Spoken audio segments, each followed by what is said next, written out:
him ecstatic prema emanates, by him ignorance is destroyed. The Vedic scriptures sing of his character. Our spiritual master is the ocean of mercy, the friend of the poor, and the Lord and master of the devotees. O Master, be merciful unto me. Give me the shade of your lotus feet. Your fame is spread all over the three worlds. We take shelter of your lotus feet. You are the friend of the most fallen. All glories to Srila Prabhupada. All glories to Gurudeva. Srila Prabhupada ki.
Jaradhana sampada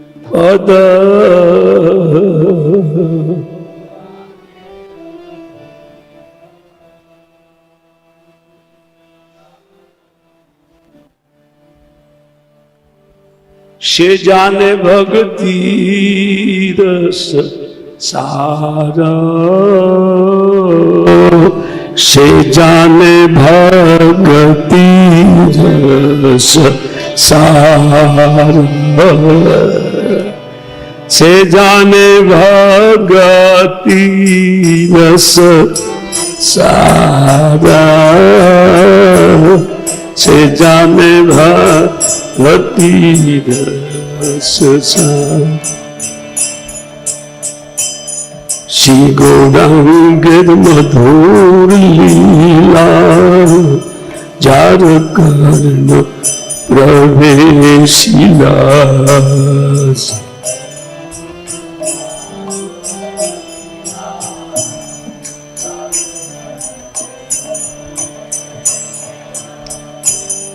हृदय निर्मल भेद तारा हृदय निर्मल तारा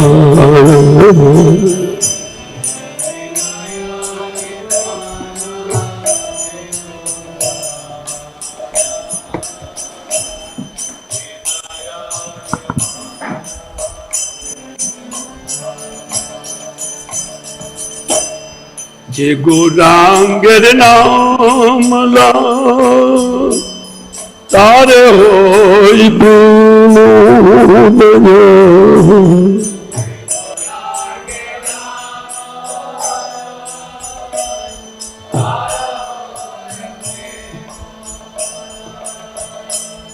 তার মুই যাইব আরে তাদের মুই যাইব বলিহারি তার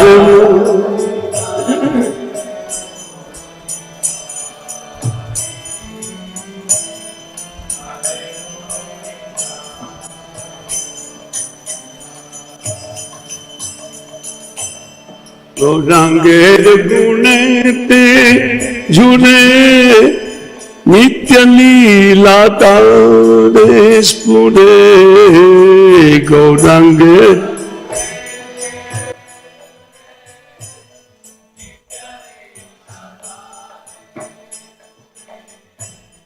गौरांगे गुणेते जुने नित्य लीला तारे स्फुरे गौरांगे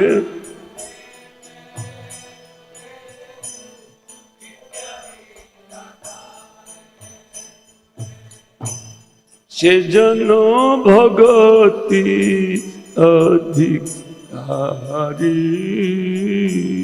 से जन भगति अधिकारी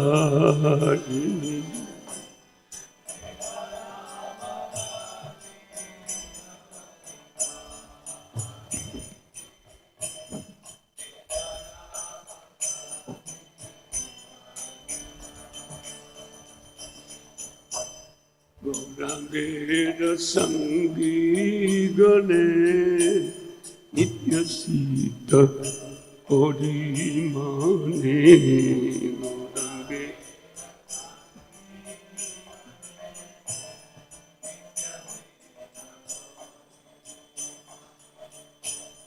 से जाय ब्रजेंद्र सुत पाश से जाय ब्रजेंद्र सुत पाश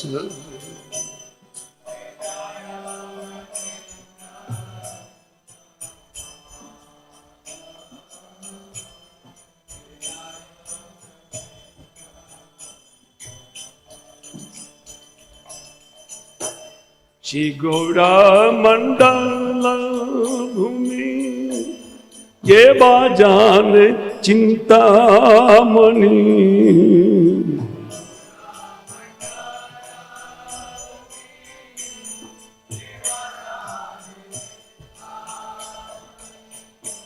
श्री गौरा मंडल भूमि ये बाजान चिंतामणि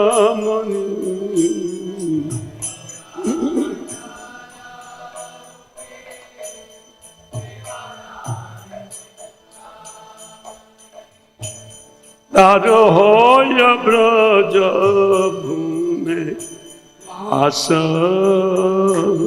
तार होय ब्रज भूमि वास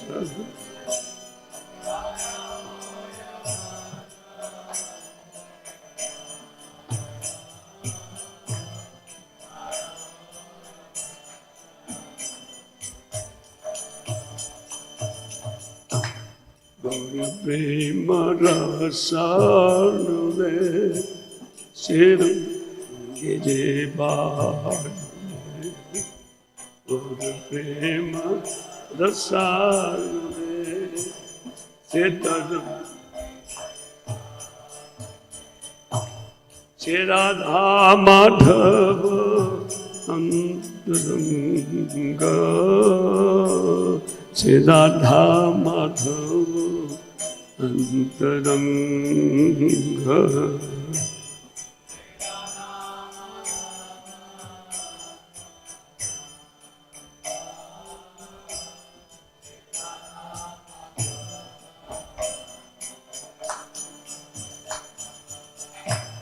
देह बावने ते थाके आगो रंग बले डाके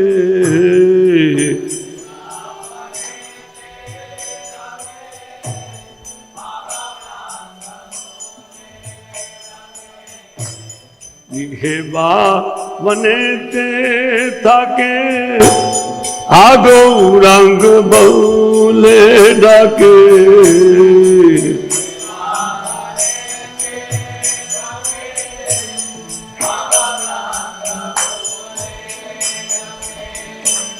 नरतम मांगे तद संग नरतम मांगे तद संग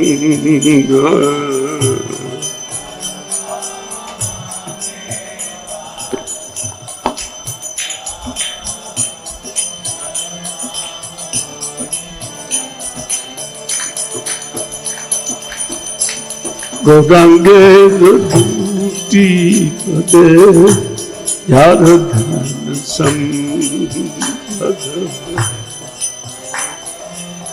দুটি পদ যার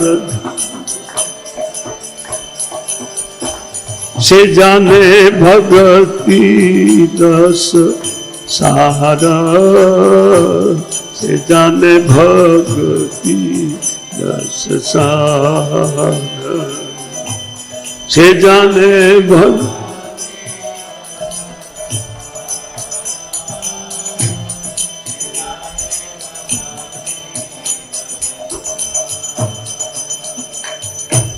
हरे कृष्ण कृष्ण कृष्ण कृष्ण हरे हरे हरे राम हरे राम राम राम हरे हरे हरे कृष्ण कृष्ण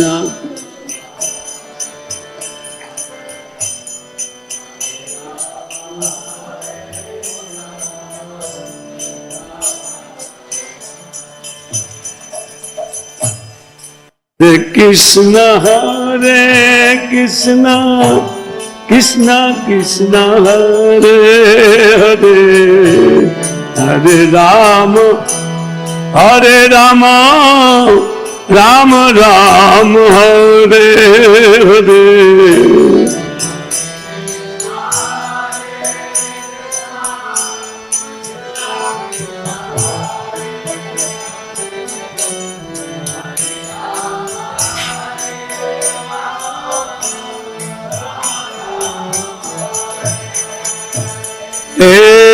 हरे कृष्ण कृष्ण कृष्ण हरे हरे राम राम राम हरे हरे हरे कृष्ण कृष्ण हरे राम राम राम हरे कृष्ण कृष्ण कृष्ण हरे हरे हरे राम राम राम हरे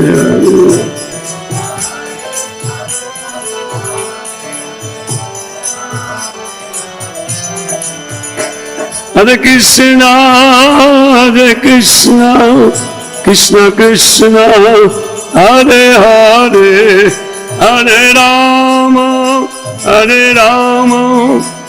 राम राम हरे हरे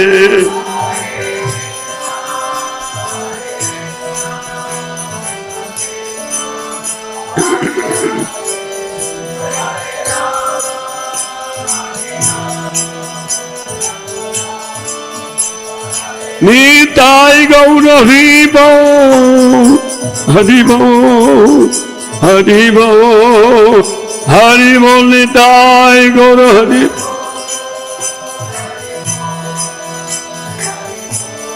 जय जय प्रभुपाद प्रभुपाद प्रभुपाद प्रभुपाद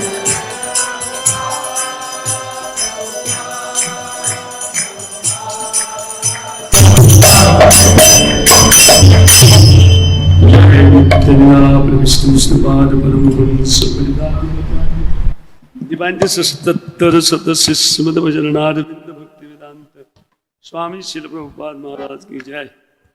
अनंत कोटि वैष्णव वृंद की जय। नंदराज श्रीमद भागवतम की जय। हिताय गौर हरि प्रेमानंदे। ओम नमो भगवते वासुदेवाय। ओम नमो भगवते वासुदेवाय।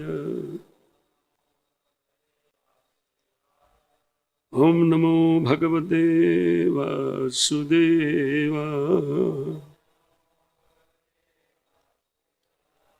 नारायणं नमस्कृत्य नरं चैव देवीं सरस्वतीं व्यासं ततो जयमुदीरये। नष्टप्रायेषु भद्रेषु नित्यं भागवत सेवया भगवतीरुत्तम श्लोके भक्तिर्भवतीर्नष्टकी। श्रीमद् भागवतम सप्तम स्कंद अध्याय 7 श्लोक संख्या 41। यदद्यर्थे कर्माणि यदद्यर्थे कर्माणि विद्वान् मान्यस्य किन्नरः करोत्यतो विपर्यासम् अमोघं विन्दते फलम्। यदद्यर्थे हि कर्माणि विद्वान् मान्यस्य किन्नरः करोत्यतो विपर्यासम् अमोघं विन्दते फलम्।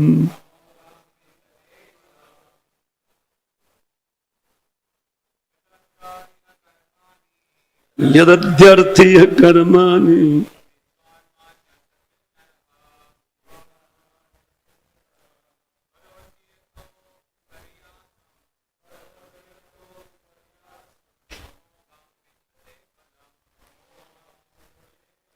माता जी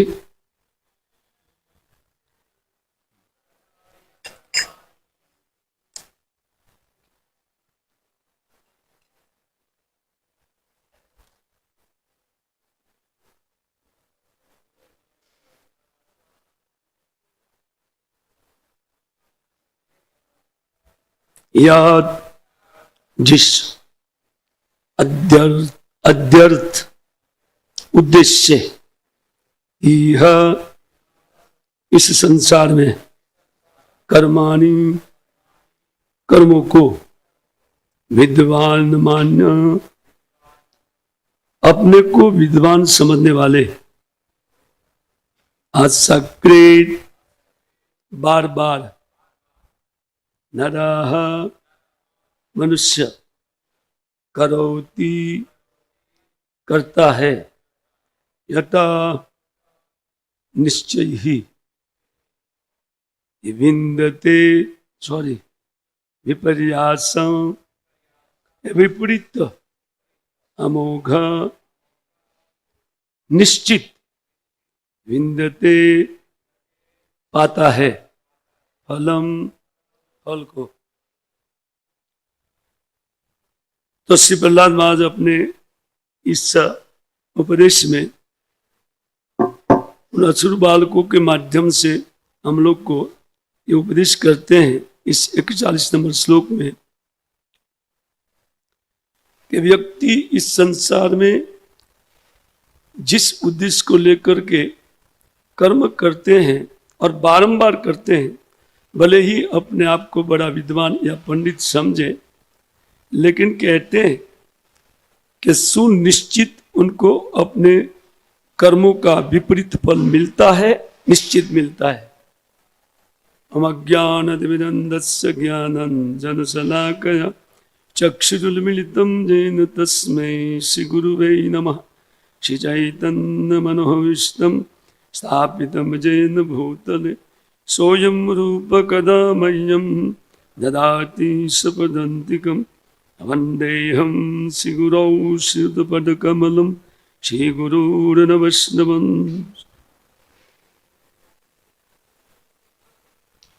श्रीगुरुर्नवैष्णवं श्रीरूपं साग्रजातं सहगण रघुनाथन्वितं तं सजीवं साद्वैतं सावधूतं परिजनसहितं कृष्ण चैतन्यदेवं श्रीराधा कृष्णपादान् सहगण ललिता शिवशाखनवितंश्च मुखं करोति वाचालं पङ्गुमलङ्घयते गिरिं यत्कृपातमहं वन्दे परमानन्दमाधवं।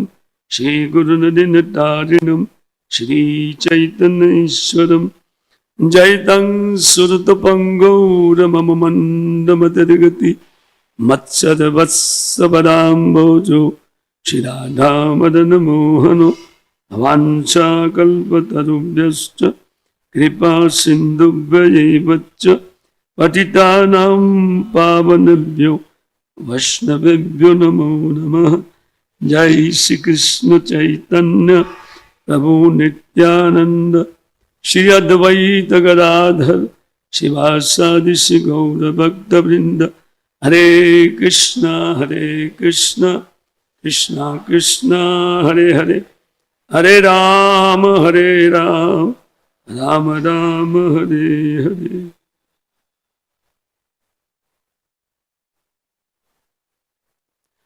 नमः विष्णुपादाय कृष्ण पृष्ठाय भूतले श्रीमते भक्ति वेदांत स्वामिनित नामने नमस्ते सरस्वती देव गौरवाणी प्रचारने निर्विशेष शून्यवादी पाश्चात्य देशता। हरे कृष्ण। तो कल नरसिंह चतुर्दशी है और इन नरसिंह चतुर्दशी के दिन अपने भक्त का मंगल करने वाले श्री नरसिंह देव का आविर्भाव होता है और अपने भक्त को कष्ट पहुंचाने वाले हिरण्यकशिपु का अपने ही हाथों से श्री भगवान वध करते हैं। उनके महान भक्त श्री प्रहलाद महाराज का उपदेश 2 अध्याय में हम लोग देखते हैं और इस दोनों अध्याय का सार ये कुछ एक श्लोक में दिया गया है। उन सार को हम लोग ग्रहण करेंगे। कहते हैं व्यक्ति संसार में अपने आप को बहुत बड़ा पंडित मान करके भी जिस उद्देश्य से वह व्यक्ति बारंबार कर्म करता है, लेकिन कहते हैं सुनिश्चित उनकी उद्देश्य के विपरीत ही उनको निश्चित फल मिलता है। देखिए, हम संसार में हम प्रत्येक जीव कुछ उद्देश्य रख करके कार्यों को करते हैं। जैसे भक्तों का उद्देश्य है भगवान की भक्ति प्राप्त करना, और उस भक्ति सने सने उन इस संसार के दुखों से मुक्त करती है, अनर्थ निवृत्ति वो करती है, और अनर्थ निवृत्ति के बाद उनको भाव और प्रेम भक्ति वो प्राप्त कर लेता है। तो एक उद्देश्य निश्चित, और संसारी लोगों का भी उद्देश्य यही है कि वे लोग भी सुख की प्राप्ति करें, लेकिन वो भगवान का भजन नहीं करते हैं, उनका मार्ग दूसरा है। वो भी सुख प्राप्ति के लिए प्रयत्न करते हैं और एक भक्त भी सुख प्राप्ति के हेतु प्रयत्न करते हैं, लेकिन अंतर दोनों में यही है कि वो जागतिक सुख को ही अपना सुख समझ करके या शारीरिक सुख को ही अपना सुख समझ करके उसी सुख के उद्देश्य से कर्म करता है, और उनका ध्यान केंद्रित रहते हैं शरीर सुख में कि मैं शरीर को सुखी करके मैं सुखी हो जाऊंगा। लेकिन भक्त लोग ठीक इससे विपरीत सोच रखते हैं। जैसे प्रहलाद महाराज यहां बताते हैं, इसके ठीक अगले 40वें श्लोक में वो कहते हैं, तस्मात् दष्ट सुत दूषणम परम भक्ति की ईशम भजताम आत्मलब्धे है। बहुत सुंदर पद है, एक लाइन बोला मैं इस श्लोक की।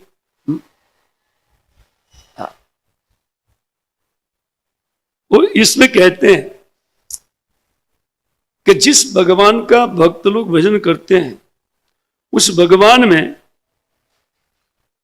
इन प्राकृत दोषों के सदृश एक भी दोष दिखाई नहीं पड़ता है, कहते हैं। हाँ?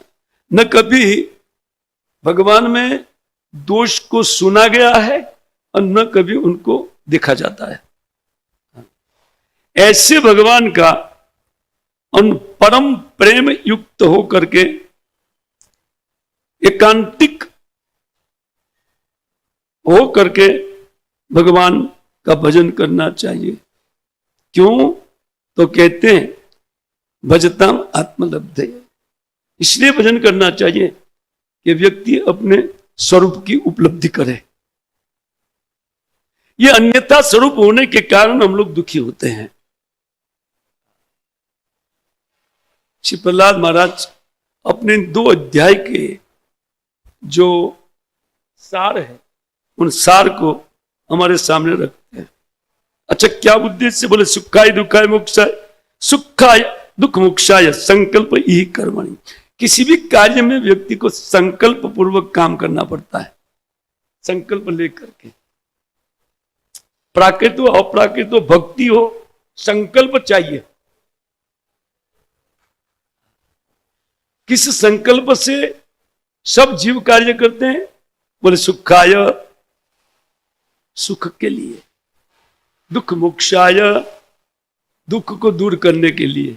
देखिए संसार में ये तो 2 संकल्प लेकर के व्यक्ति कार्य करता है ना। लेकिन कहते हैं कि यह कर्मणि, इस सांसारिक सोच से व्यक्ति जो कर्म करता है कि मैं इससे सुखी हो जाऊंगा, यह कर्मणि का अर्थ यही है। सदा आपनोति इहया दुखम अनिहाया सुखावृतम। वो कहते हैं कि वह व्यक्ति अपने कर्मों से सुनिश्चित सुख प्राप्त नहीं कर सकता है। क्या कारण है? तो बोलते हैं इस जगत का जो सुख है वो दुख ही है। इसी कहते हैं सुखावृतम दुख। क्योंकि जिस शरीर के लिए वो कर्म करता है वो शरीर दुख रूप है और उनको कोई कभी सुखी कर ही नहीं सकता है। कितना भी संकल्प जोड़ करके विद्वान से विद्वान व्यक्ति, तो क्या ये सब लोग बुद्धू है क्या? 1 नंबर के, उसको नंबर दीजिए, सबको 1 नंबर दीजिए, सब लोग फर्स्ट। क्योंकि सुखी होना किसको है? आत्मा को के शरीर को ना। क्योंकि 2 विभाग है, ऐसे 3 विभाग है, एक आत्मा, एक सूक्ष्म और एक स्थूल, 2 देह। सुखी करना है किसको? 3 में से 3 है। बोले जो भी हो, लेकिन सुख किस प्रिया है उनकी पूर्ति तो नेचुरल होनी चाहिए। तो हम कहां मना करते हैं?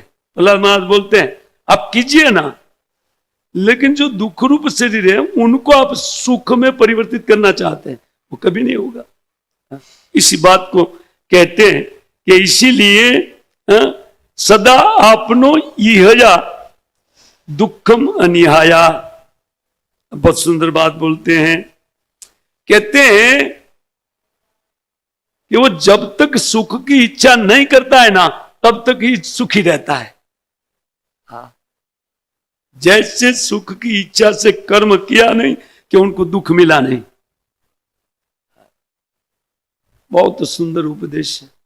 इसलिए हम भक्तों को चाहिए कि भक्ति के अलावा हमारे माइंड में इतर कोई विषय सुख आता है तो तुरंत तसल्ली देने वाला श्लोक है, इसकी इच्छा ही ना की जाए, बल्कि जो मिलता है वो संतुष्टि पूर्वक उससे अपने चित्त को संतुष्ट रखते हुए हरि भजन करना चाहिए।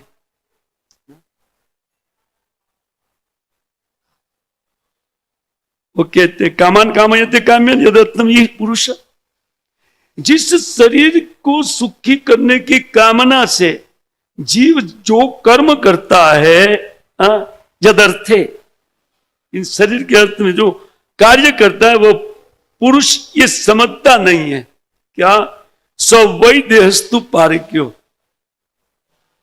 ये उनका है ही नहीं, पराया है। पराया का क्या अर्थ है? हम तो अपना मानते हैं, आप मानते हैं, वो आपका नहीं है, आपकी मान्यता है। अब उस मान्यता में कौन जाएगा, कौन मरेगा रात दिन मूर्खों के अलावा? तो मान्यता है ना, वो मान्यता सच नहीं हो सकती है। सत्य वस्तु की खोज करनी चाहिए। जी हाँ, अनित्य शरीर है, लेकिन एक नित्य अर्थ की या परमार्थ की प्राप्ति इसी से व्यक्ति कर सकता है। अनित्य रहने दो, लेकिन नित्य अर्थ को सिद्ध करने वाला है मानव देह, केवल मानव देह, सभी देह नहीं। कहते कि ये देह पारक्यो और भंगुरो याति उपेति च, वो कभी जीवात्मा के पास आता है, उनका आलिंगन करता है, कभी छूट जाता है। अगर अपना है तो कौन छोड़ना चाहेगा और कौन छोड़ेगा? लेकिन जो हमारा नहीं है वो वस्तु हमारे पास से ले ली जाएगी। वो लेने के लिए दिया गया है ना? और उसमें हमारा ममत्व है कि देह ही मैं हूं या देह मेरा है।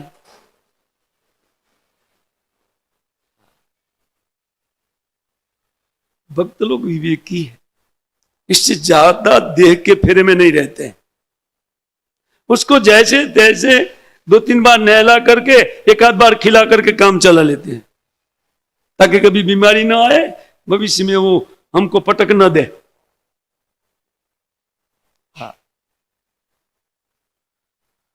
जो व्यक्ति नित्य प्रति भगवान का भजन करते हैं और एक बार खा करके 3 बार स्नान करता है, सुनने जैसा बात है।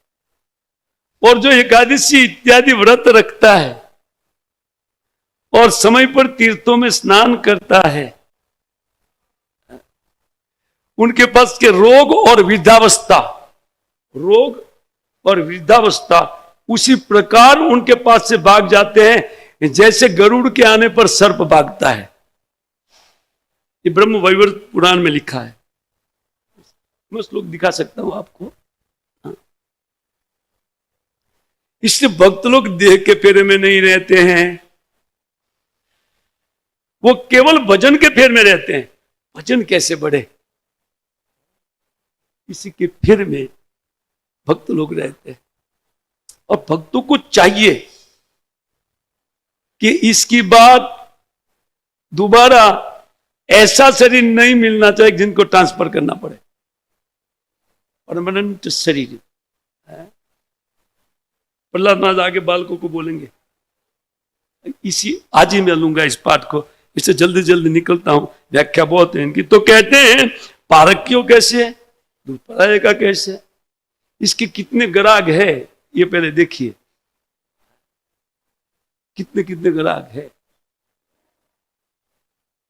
तो माँ बाप को पूछिए कि ये किसका है, बोले हमारा लड़का है।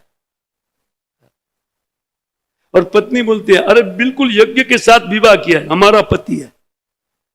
वैद्य वेदों के जो वेदों में लिखा है, कैसे दूसरे का होगा, मैं देखती हूं। तब तक कंपनी वाले बोलते हमारा आदमी है, क्योंकि पगार हमको। ये किसका है? व्यक्ति सोचता है मेरा, ये समझ करके व्यक्ति अज्ञान में इनके भरण पोषण में लग गया है। एक क्षण भंगुर है, कभी भी व्यक्ति के हाथ से छूट सकता है। कि हम इसलिए कहते हैं कि कामान कामयते काम्य यदति पुरुष, जिस शरीर को सुखी करने की कामना से 99%, 99 पॉइंट, और उसमें भी और कितना होता है, उसमें भी देना चाहिए। लगभग लोग इसलिए कार्य करते हैं। जो अपनी संपदा नहीं है उसको अपनी संपत्ति समझ करके उनका पोषण करना, ये तो चोरी है। चोरी का काम करते हैं, इसलिए पुलिस लगी है पीछे।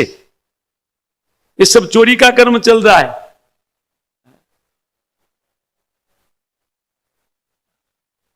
हम सब चोर हैं। कैसे?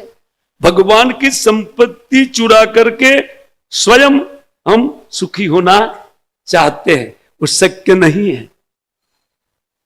देखिए, हवा पानी सब कुछ शरीर को चलाने के लिए जो कुछ भी है, शरीर को चलाने के लिए हम करते हैं, लेकिन शरीर भी पराया है, वो भी अपना नहीं है। अपना मान लेता है व्यक्ति। कहते कि जब शरीर ही पराया है, वो भी नहीं रहने वाला। कहते किमुत व्यवहिता अपत्य दारागार धनादय राजकोष गजामट्ट भृत्याप्त ममतास्पदा। जब अहंतास्पद देह हमारा नहीं है, तो ममतास्पद वस्तु जो भी है, क्या बोले, घर, पत्नी, बच्चे, खजाना, गाड़ी, बंगला, ये तो इससे अलग है। तो फिर उनके लिए एक राज्य कोष गजामत, राजा के लिए कहते हैं ये सब ममतास्पद कैसे अपने हो सकते हैं, जब अहंतास्पद शरीर ही हमारा नहीं है। उसके विषय में पूछो मत।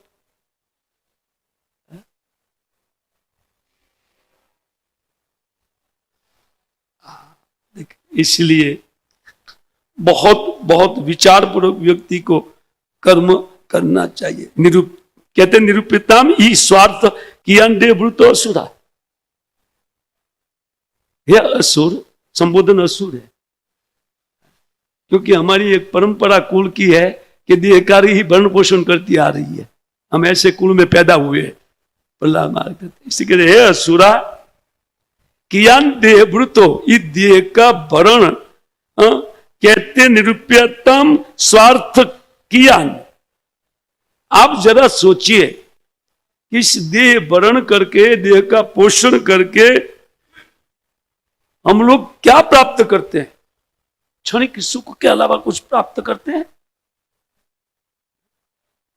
इसको कहते हैं निषेकादि अवस्था सुख।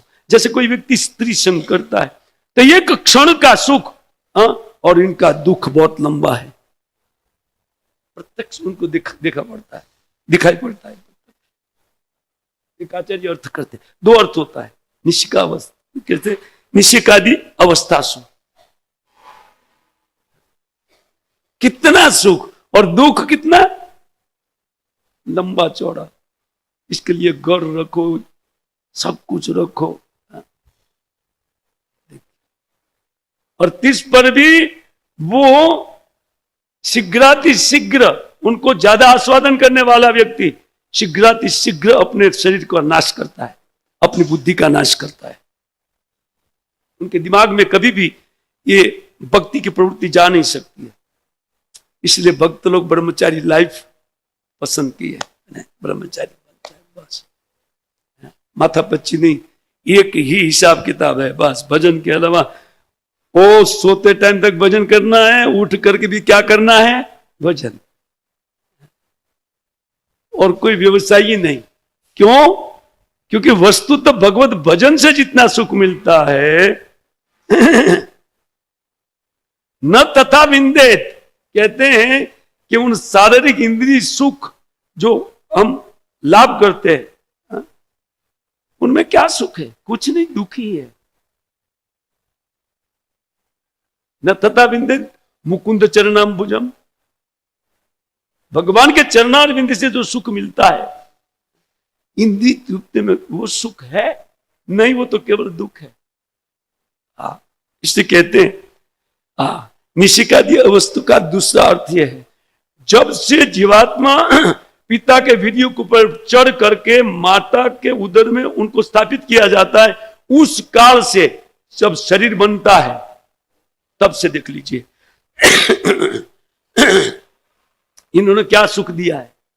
शरीर बनाने में दुख, 9 मास वो माता के गर्भ में, और माता के भ्रूण से, उनके लहू, उनके खून से उनके मूत्र मल से ये शरीर बनता है। इसलिए उनको 3 बार स्नान करने के लिए व्यवस्था दिया है वेदों में। 3 बार, कम से कम 3 बार स्नान। क्या अस्पृश्य है, भीतर से ही गंदगी निकल रहा है, वो कहते हैं। अच्छा ठीक है, तो शरीर बनाने में कितना कष्ट है वो मां जानती है और बेटा जानता है, अंदर जिनका बनता है वो जानता है। इस शरीर जो सुख रूप सब मानते हैं, इसके लिए कहते हैं कि निशिकादि अवस्था से विचार कीजिए, उसी अवस्था से कि जब हमारा शरीर बनता था माता के गर्भ में, और सबका इसी मार्ग से सब लोग आते हैं। ये नहीं कि कुछ लोग फ्लाइट में लाए जाते हैं, तो दूसरी बात थी, तब तो विचार करना पड़ता था। सब लोग उसी से आते हैं, स्त्री हो या पुरुष हो, कोई भी हो। तो कहते क्लिश्य मानस्य कर्म भी, ये कर्म के कारण जो मिला हुआ शरीर है, उनकी शुरुआत से गर्भ में ही दुख चालू करता है, बनता है तभी से दुख देता है। और फिर जन्म के बाद तो आहा, पहले तो जन्म में कठिनाई, हजारों बिच्छू का डंक। इसलिए भक्त लोग सोचते हैं कि दोबारा आना नहीं। 30 स्कंद का पाठ करके भक्त समझ जाते हैं, दिमाग खुल जाता है कि इन हरामी को दोबारा ग्रहण, हरामी है, कमाता है बेचारा जीव, चेतना उनकी है और ये हरामी बैठ करके खाता है, और हम भी उन हरामी का पोषण कर रहे हैं, है ना। कुछ नहीं करना है और दुख देना है, यह व्यवसाय शरीर का है। बहुत सुंदर उपदेश है। क्लिश्य मानस्य कर्म भी, जो पिछले जन्म में उन कष्टकारक कर्मों को किया था जिस सुख के लिए, तो वो तो एक शरीर निर्माण करके दे दिया। और जो शुरुआत से दुख मिला था और अंत में छोड़ते टाइम भी दुख मिला, और बीच में तो सुख का कोई आभास भी नहीं मिलता है। कभी कभार एक आध सेकंड आभास होता है सुख का, हा सुखी हुए, दूसरे सेकंड में खलास, हवा।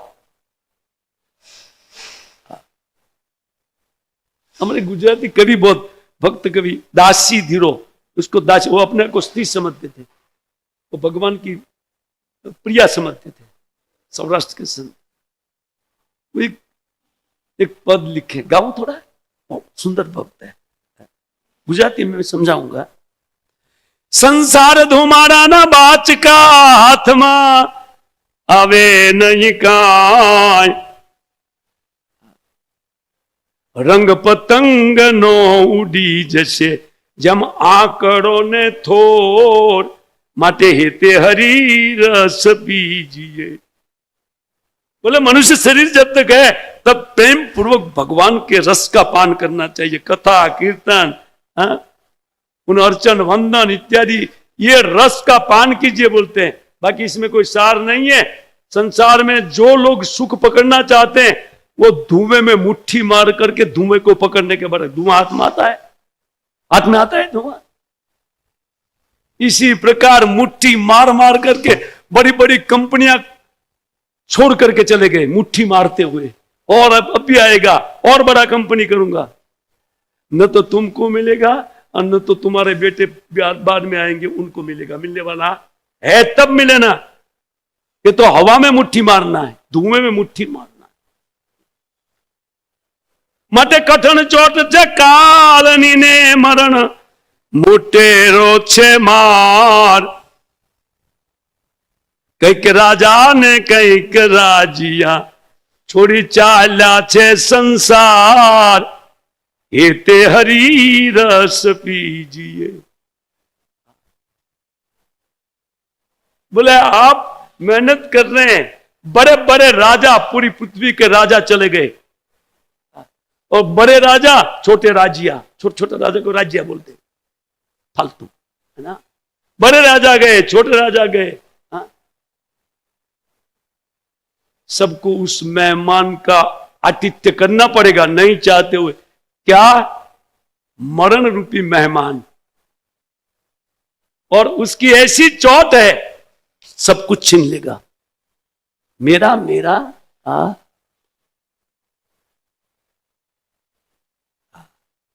ऐसी कठिन चोट है, जड़ से जो मेहनत किया सब निष्फल, जो पढ़ाई किया सब निष्फल।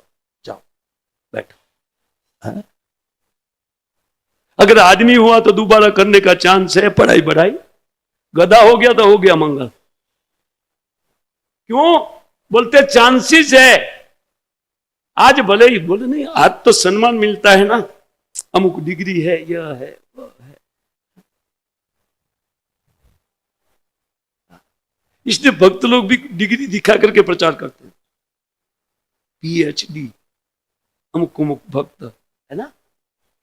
क्यों? क्योंकि डिग्री से व्यक्ति आकर्षित होते हैं, डिग्री वाले भजन करते हैं। मैं तो इससे मूर्ख हूं, बहुत अच्छा आइडिया है बता करके भजन करवाने के लिए, लेकिन वो डिग्री से कॉलर ऊपर होगा तब कठिनाई, हमारी भक्त होते हुए भी कठिनाई हो जाएगी। इसलिए थम्सअप रहना ठीक है, अहंकार तो कभी नहीं बढ़ेगा। प्रभु जी गलत है भाई, कौन पूछता है। वो कहते हैं आज सलाम मिल रहा है, लेकिन रंग पतंग नो उड़ी, कटा हुआ पतंग है, जब से जन्म हुआ तब से काट लिया है और घूम रहा है, पता नहीं कहां गिरेगा। रंग पतंग नो उड़ी जैसे अनपछी, और बाद में जम आकड़ों ने थोर, एक कंटीली जारी आती है, थोर बोलते हैं उनको, थोर ना, काटने से उससे व्हाइट कलर का खून निकलता है, व्हाइट।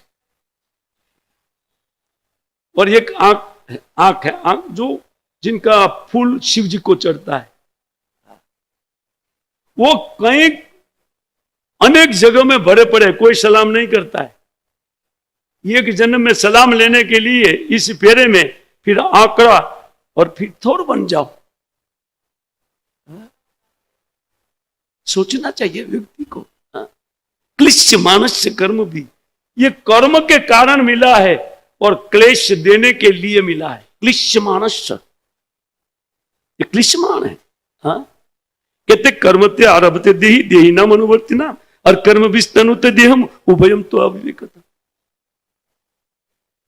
ये होता है अज्ञान के कारण।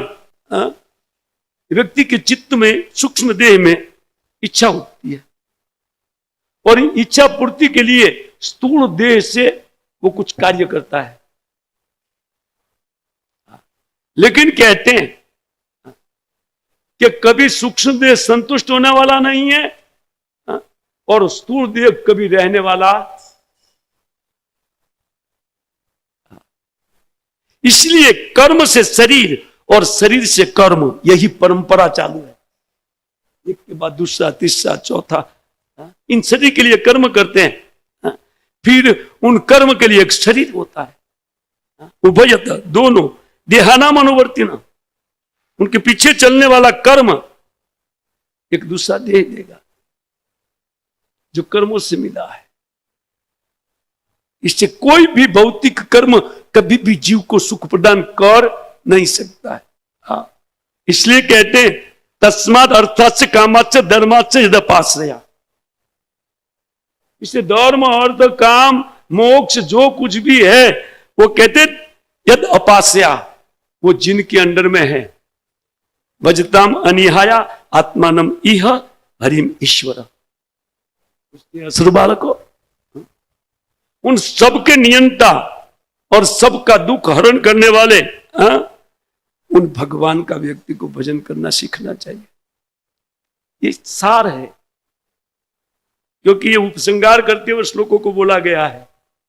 हमको बोला कि शिक्षा लेना है प्रहलाद महाराज का। आपको ये नहीं बताएगा कौन सा श्लोक से चालू करना है, तो मैं अपने से चालू कर दिया। भजताम अनिहाया, उनका भजन करना चाहिए कहते हैं। इसलिए तस्मात् अर्थाश्च कामाश्च धर्माश्च यदपाश्रया, जिस भगवान के अंडर में धर्म, अर्थ, काम, जो फल चाहिए वही देने वाले हैं। यदपाश्रया, उनके आश्रय से मिलेगा।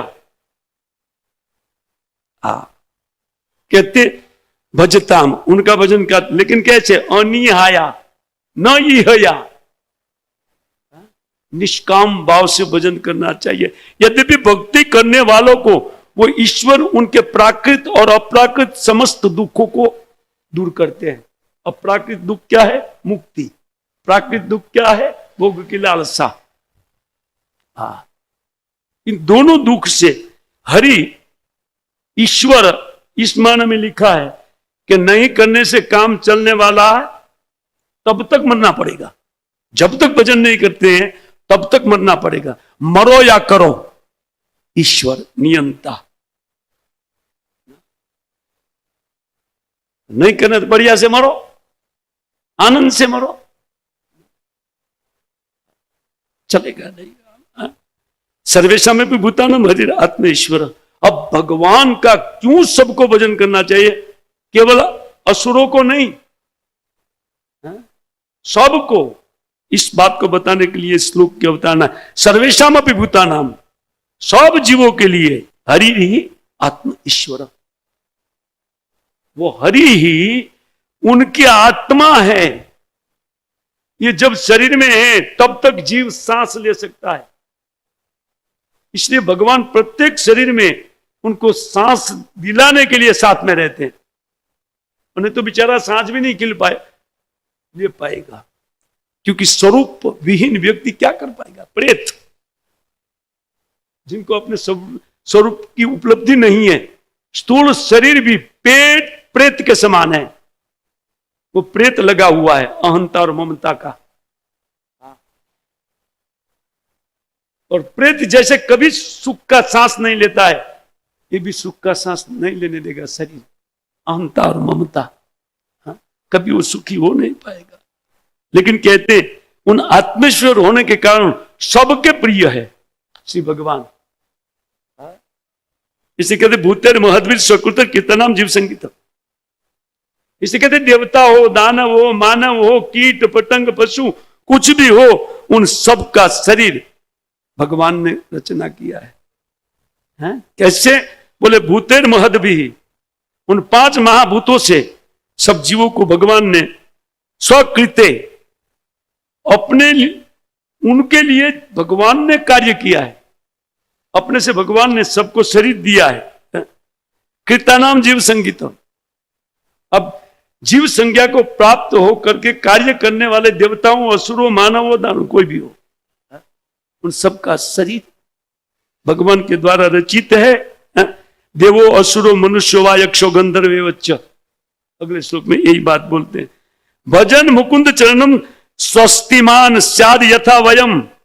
अब प्रमाद उपदेश देते हुए कहते हैं कि कोई भी हो, उनको केवल भगवान मुकुंद का चरण, जो सबके लिए परम मंगलकारी है, जैसे मेरा मंगल किया। आप लोग ने देखा ना, मेरे पिता ने मारने का कितना चेष्टा किया था मुझे, लेकिन भगवान ने ऐसा शरीर दे दिया। वो शरीर कभी मरने वाला आज भी है सुतल में, प्रहलाद महाराज। बोले असुर बालको, आप सब लोग के लिए उन प्रिय भगवान ने अपने एक स्वरूप रखा है। उस स्वरूप की प्राप्ति का उपाय, जैसे पहले श्लोक में मैंने 40वें श्लोक में, तस्मात् दृष्ट सुत दूषणम परम। कहते भक्ति है कि ईशम, एकांतिक भक्ति के द्वारा ईश्वर का भजताम आत्मलब्धे। अपने स्वरूप को प्राप्त करने के लिए उसी भगवान का भजन करने के अलावा और कोई मार्ग नहीं है। और जब तक स्वरूप को भूल करके ये 2 रूप माया ने दिया है, उनका पोषण जब तक हम करते रहेंगे तब तक हम मरते रहेंगे बढ़िया से, और तब तक रोते रहेंगे। नालम द्विजत्वम देवत्वम ऋषित्वम, ठीक है, लेकिन हम तो असुर है,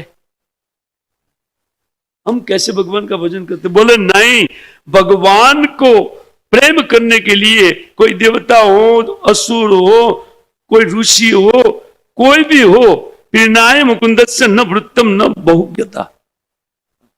भगवान को बहुत ज्यादा ज्ञान पसंद करने वाला नहीं है। ये एक ज्ञानी है इसलिए प्रसन्न हो जाए इसके ऊपर।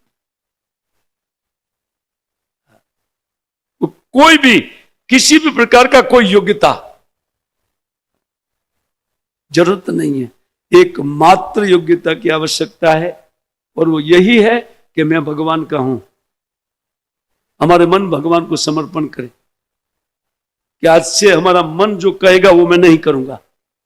संकल्प, इसी संकल्प से भगवान प्रसन्न होते हैं।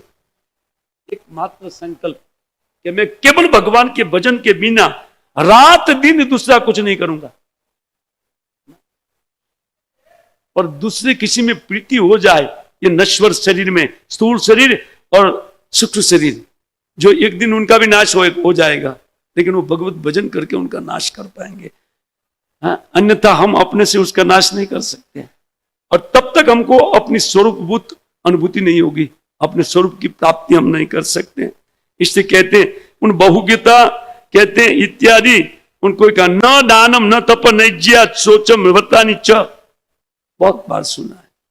कोई तपस्या के उनको प्राप्त नहीं, कोई कहते अत्यंत व्यक्ति पवित्र हो जाए और बड़े बड़े यज्ञ करे, तपस्या करे, बड़ा बड़ा दान करे,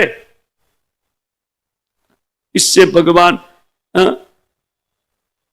बड़े बड़े व्रत रखकर भी उनकी प्रीति को प्राप्त नहीं कर सकते। बोले प्रियते अमलिया भक्तिया, लेकिन वो प्रसन्न होते हैं निर्मल भक्ति, निष्काम भक्ति से। देह की एक भी कामना जिनके चित्त में नहीं रहेगी, उनको निर्मल चित्त बोलते हैं। इसको सुलाने की भी इच्छा नहीं रहेगी। अब भले जहां तहां गिर जाए तो सो लेना आधा घंटा घंटा पर, लेकिन कुर्सी में बैठ करके नहीं सुला देना चाहिए, प्रेम से।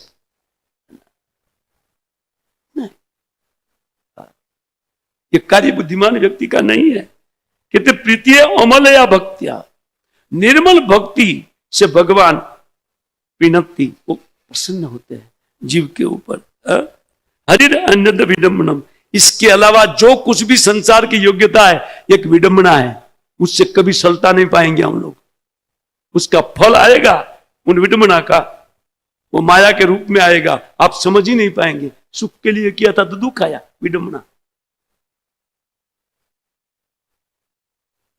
केवल हरि भक्ति भक्त, इसे कहते ये तवाने में लोग के अस्मिन पुंस स्वार्थ पर, कहते पुंस स्वार्थ पर स्मृत एकांतिक भक्ति गोविंदे यत् सर्वत्र तदीक्षणम। लास्ट श्लोक में श्री प्रहलाद महाराज कहते हैं इस संसार में पुंसा मनुष्यों के लिए उतना ही, एक ही शब्द से सब आता है, उतना ही कहते कार्य है उनके लिए, उनका स्वार्थ उतना ही है कि जिस कार्य से एकांत भाव में गोविंद की भक्ति उत्पन्न हो। जो एकांतिक श्रेय, वही की गई भक्ति हमारे लिए उत्पन्न करेंगे। कहते परस्मृत सर्वोपरि स्वार्थ सुना जाता है। एकांतिक स्वार्थ क्या कहते? एकांत भक्ति गोविंद है। निष्काम भक्ति गोविंद में जब होती है तब क्या होता है? कहते यत् सर्वत्र तदीक्षणम, वो भक्ति की गई भक्ति व्यक्ति को समस्त जीवों में गोविंद का दर्शन करा देगी, न अपना पराया कुछ नहीं। चित्त निर्मल हो जाएगा, उस प्रकार जीव अपने स्वरूप को प्राप्त करेगा। अतः दैत्य सुता सर्वे सुत्वा वर्णिता। प्रहलाद महाराज के वर्णन को सभी दैत्य बालकों ने सुना और जगरुर निर्वद्या ताम नैव गुरु अनुशिक्षितम, तब उनके सबका चित्त वैराग्य में स्थित हो गया और अपने गुरु का जो शिक्षण था चंडामर का हवा हो गया,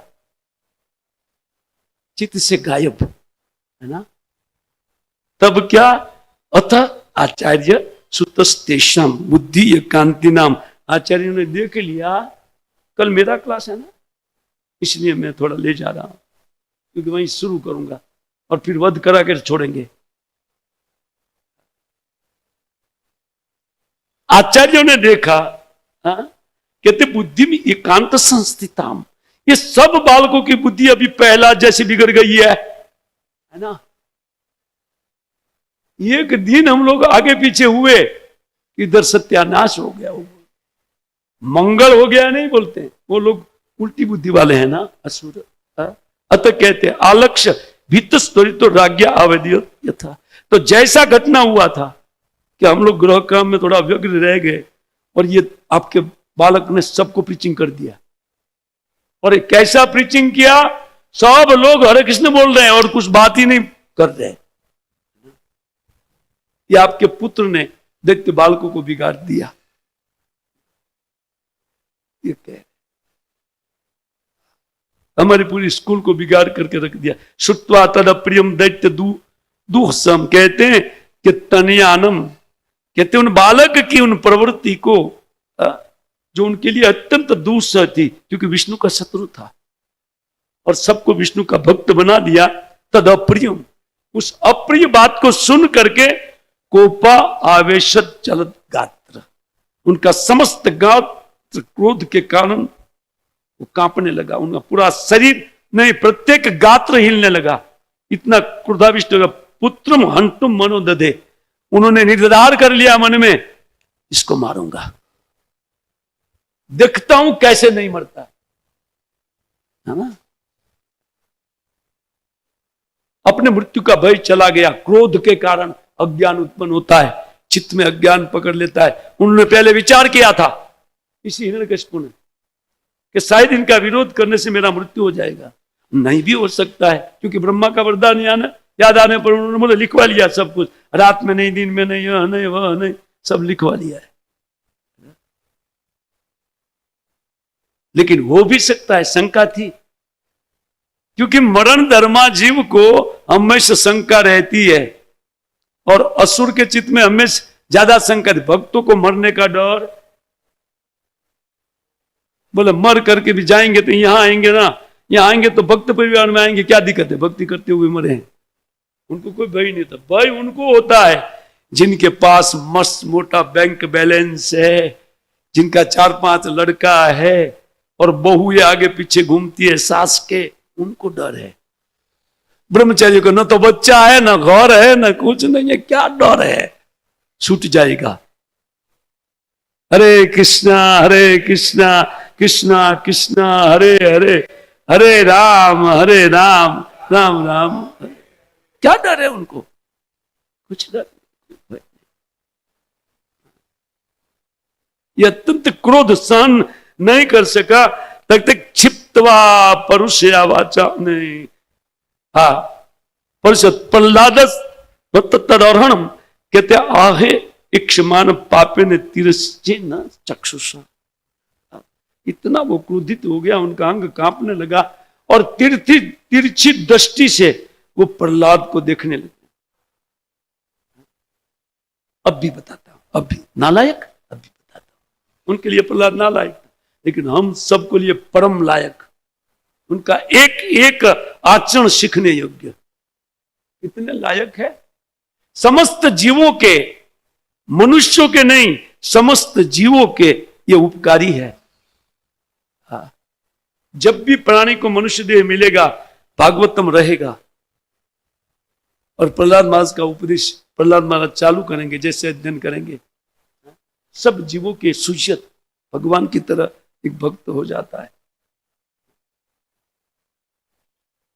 कहते कि वो इसके लायक नहीं थे, लेकिन क्षिप्त्वा परुषया वाचा, वो बहुत बहुत उनको गाली देने लगा। गंदी गालियां निकल रही थी असुर के मुख से। भगवान के महान भक्त के प्रति द्रोह चालू हुआ। देवता ताली बजाने लगे, वाह गया काम से बेटा अभी, क्योंकि भगवान ने कहा था जिस दिन वो मेरे प्रिय भक्त उनके पुत्र प्रहलाद का विद्रोह करेगा, उसी दिन ब्रह्मा के द्वारा कितना भी बड़ा वरदान है उनको फाड़ कर रख दूंगा। देवता लोग आनंद में आ गए, बस अब ये नालायक का आ गया और हम दुख से छुटकारा प्राप्त करेंगे। उनको हम कल थोड़ा देखेंगे। हरे कृष्णा कृष्णा कृष्णा हरे हरे, हरे राम राम राम। कोई जिज्ञासा है जी?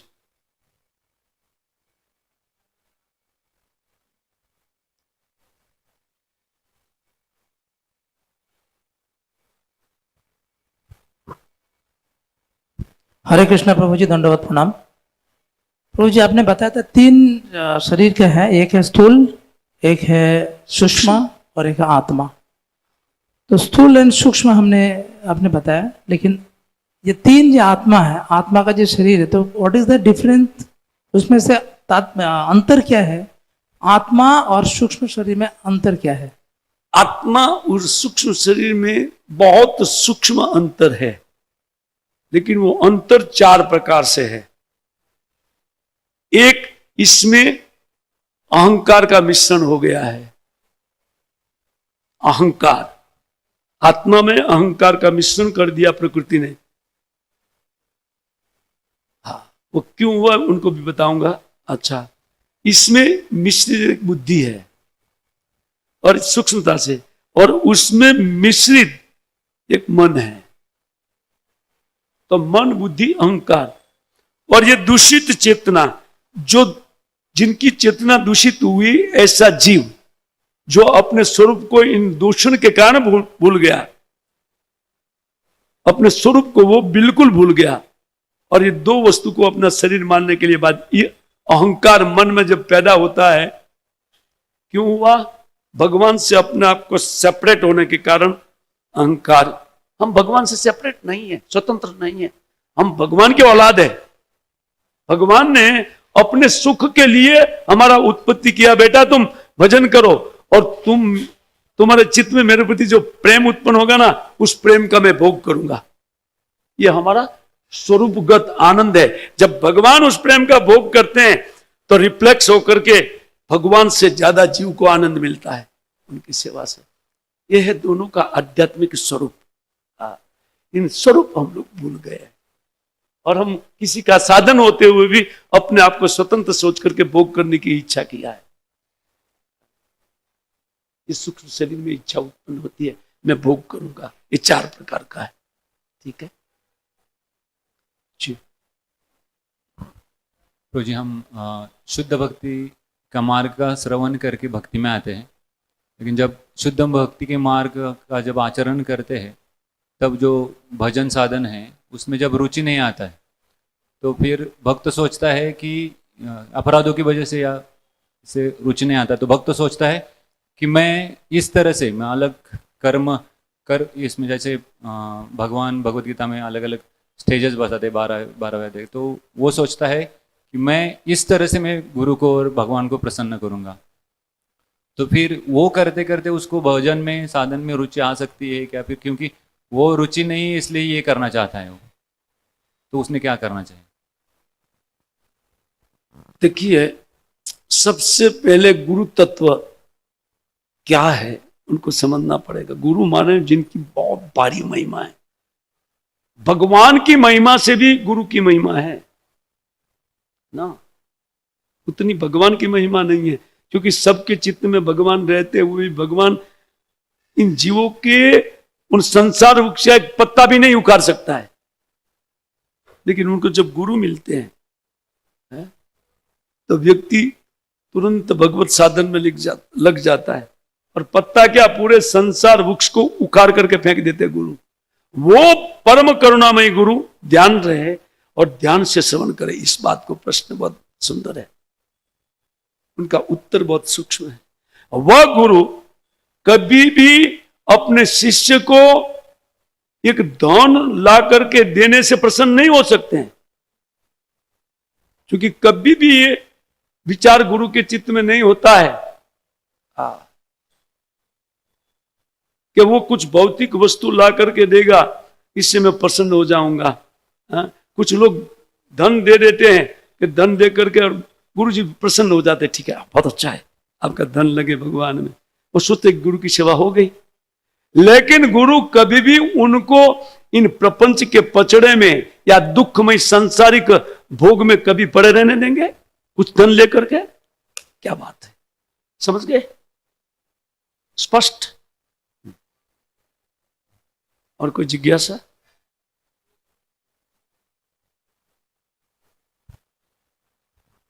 एक्चुअली इनका एक कंटिन्यूशन, मतलब समझो कोई व्यक्ति शुद्ध भक्ति का स्तर पे वो भक्ति नहीं कर पा रहा है, तो जब भगवान कहते हैं गीता में ना कि आप ये नहीं कर पाते, कम से कम आप, इसीलिए गुरु क्या कराते हैं? ये करो, है ना। प्रभु जी इसीलिए कराते हैं। गुरु प्रसन्न नहीं है, लेकिन बाहर से प्रसन्न होकर बोलते हाँ वाह, ये कार्य तुमने कर दिया, बहुत अच्छा है। और हम सोचते कि इसी कार्य से गुरु प्रसन्न है ना, कभी हो नहीं सकता है। कि संसार के विषय गर्त में शिष्य को डाल करके रखे गुरु का विचार कभी हो सकता है? कभी नहीं। लेकिन वो प्रसन्नता इसलिए दिखा रहे हैं, इससे उनका उत्साह बढ़ेगा।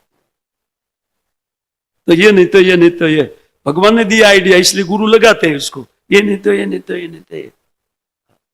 कुछ करे भगवान के लिए, धीरे धीरे समझ में आ जाएगा कि मेरे गुरु कैसे प्रसन्न होंगे।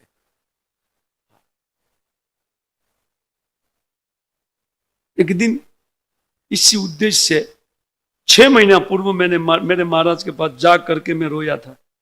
जब मैं केन्या से आया, 6-8 महीना पहले मैं केन्या था, आया तो मेरे विचार में एक माइंड में कीड़ा खा रहा था, क्योंकि मेरे गुरु ने मेरे ऊपर कभी ध्यान नहीं दिया।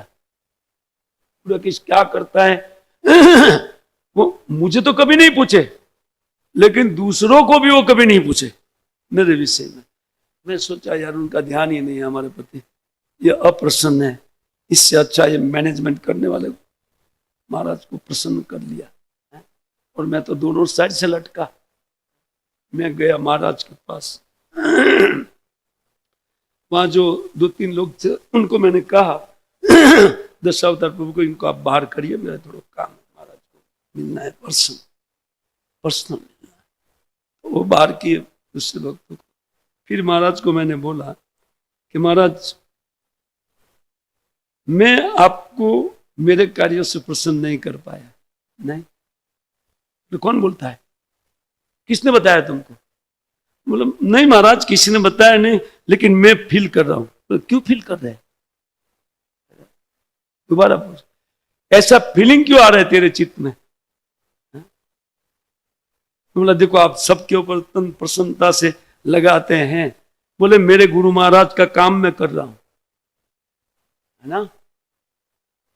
उनको चाहिए था कि मूवमेंट इनके जाने के बाद बढ़िया से चले, इसलिए मेरा दायित्व है कि उसको प्रेम पूर्वक लगाना। और मेरी प्रसन्नता के लिए तुमने क्या नहीं किया, ऐसा क्यों बोलते हो? तो मेरे आंख में आंसू गिरने लगा। बोले गुराकेश तुमने सब कुछ मेरे लिए किया है, मेरे कहने पर तुमने बिजनेस बंद कर दिया है? और उनके बाद में कभी बिजनेस के काम सामने देखा नहीं। और मैं सतत रोने लगा।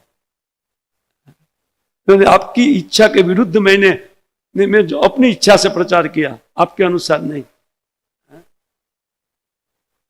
तो इसलिए मैं समाज में ये नहीं बताया कि लोग सोचेंगे कि बड़ा अपना प्रचार करने वाला है। बोले तुमने क्या नहीं किया? पहला ही मंदिर मीरा रोड का था और तुमने प्रचार किया है इसका। ऐसा क्यों सोचते हो कि मैं प्रसन्न नहीं हूं? केवल तेरा कार्य देख करके मैं तेरी सराहना करूं तब लगेगा कि मैं प्रसन्न हूं? बहुत सुंदर लगा हमको। अगर मैं नहीं मिलता था 6 महीना पूर्व तो मैं जीवन भर रोता था। तो मेरा सद्भाग्य था कि मैं मिल गया। उनके बाद में महाराज को मिला ही नहीं, मैं केवल दर्शन किया, दूर से मिला नहीं।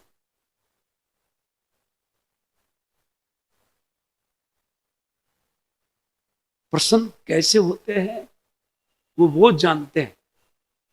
ये ऊपरी प्रसन्नता है, बाह्य प्रसन्नता है, क्या है? मैंने कहा महाराज आपकी इच्छा पूर्ति एक नहीं कर पाया। बोले क्या? तो मैं बोला आप उमापति प्रभु को बोले थे कि गुराकेश 1-2 साल किसी मंदिर में रहे, मैं उनको संन्यास दीक्षा दे सकता हूं।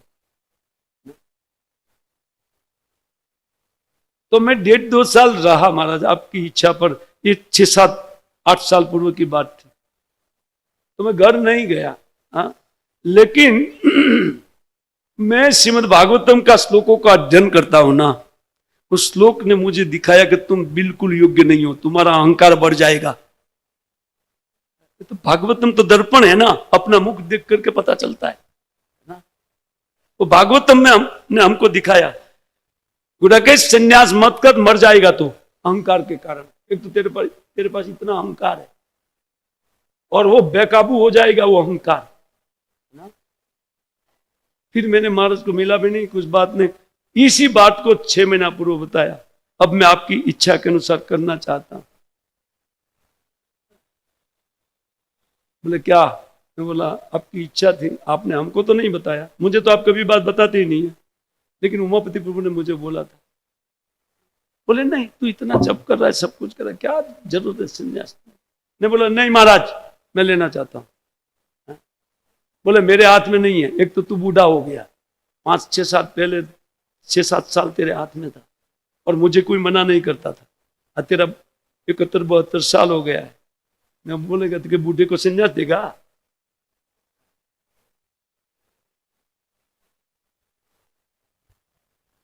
ठीक है। तब बोले जो करता है करना, जब करता है ना? बोला जब तो करता हूं। बोले एक कारण ये भी था संन्यास लेने में, जब का बाद निकला। क्या? मैं बोला मैं जब करता हूं, थोड़ा ज्यादा करता हूं। तो बोले कितना करते? 64 करते हैं। बोले नहीं महाराज, 2 बार 64 करता हूं। वो 2 बार क्यों करता है? प्रचार कर। बोला ना 2 लेक्चर के साथ महाराज मैं उसको। बोले ठीक है ठीक है, जाओ, तुमको संन्यास नहीं लेना है, जाओ।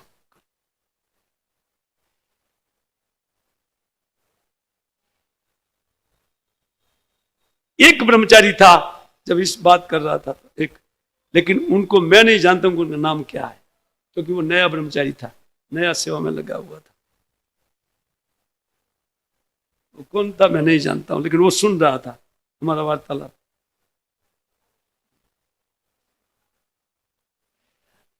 तो ये बात है प्रभु जी, गुरु की प्रसन्नता क्या है बताऊं? केवल इस भागवतम का अध्ययन, वो भागवतम का प्रचार और हरि नाम का जप। क्योंकि ये सनातन सिद्धांत हमारी सनातन परंपरा में सनातन गोस्वामी पाद ने स्थापित किया है। इसलिए बार बार हमारे महाराज बोलते हैं, क्या बोलते थे? जप करते हो ज्यादा करो, प्रभुपाद जी पुस्तक का अध्ययन करो। तो वो कार्य जो करता है उनके ऊपर सुनिश्चित और प्रचार करता है, उनकी प्रसन्नता आ गई, क्या दिक्कत है?